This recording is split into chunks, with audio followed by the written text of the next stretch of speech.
Leonardo DiCaprio, pour toute une génération d'adolescents, mais c'était Dieu, c'était Jésus. Salut. Là, je me présente à vous sans maquillage, total nude. J'ai rien, complètement démaquillée. On voit mes grosses cernes, on voit ma petite moustache. Voilà. Il y a un truc que j'aimerais adresser maintenant et qui est vraiment en rapport avec la notion de beautification. C'est la question du pourquoi en fait. Pourquoi on veut être beau ou belle? Derrière, est-ce qu'il y a quelque chose qu'on espère obtenir si on est beau ou belle? La réponse la plus simple, la plus évidente, la plus atavique, c'est ça.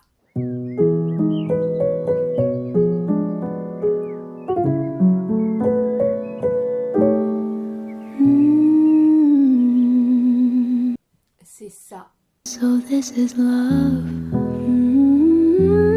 So this is love. So this is what makes life divine. I'm all aglow, and now I know. Pour avoir droit à l'amour.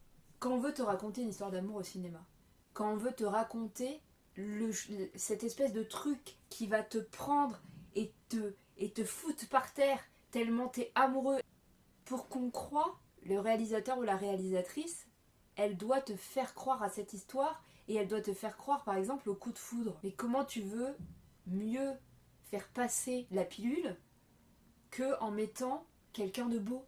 Si le spectateur ou la spectatrice peut se dire mais moi aussi,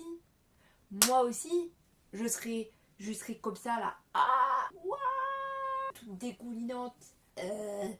Si tu veux écrire une histoire d'amour, il faut que les spectateurs et les spectatrices tombent amoureux. C'est pas possible autrement. Pas le choix. T'es obligé de faire cet acte autoritaire là dont je parle depuis un mois et demi. Ce choc esthétique, je veux dire, quand en 1997, je crois que c'est 97, en 1997, les gens découvrent Leonardo DiCaprio dans Titanic.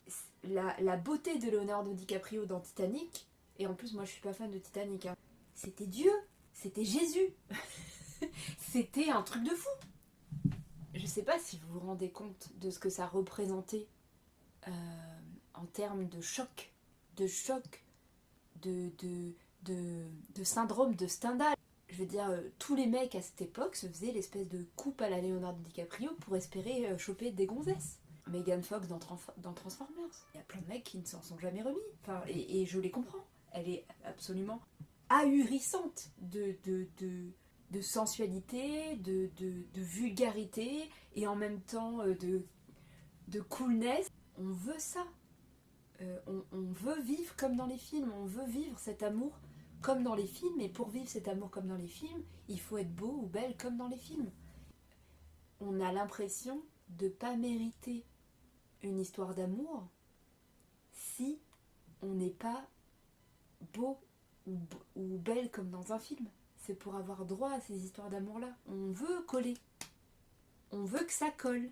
On veut ajouter notre pierre, à la fois personnelle mais qui en même temps s'inscrit dans l'histoire de l'art. On essaie de participer à cette espèce de poésie collective qu'on appelle amour en apportant notre contribution, notre petit poème qui s'inscrit dans l'histoire des poèmes, quoi.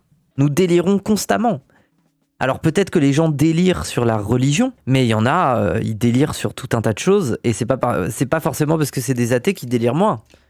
Ils délirent sur la pornographie, ils délirent sur l'art, ils délirent sur leurs relations sociales, ils délirent sur la double vie de leur partenaire amoureux. Il y a plein de façons de délirer et de partir dans des fantaisies, vous voyez? Tout le monde délire.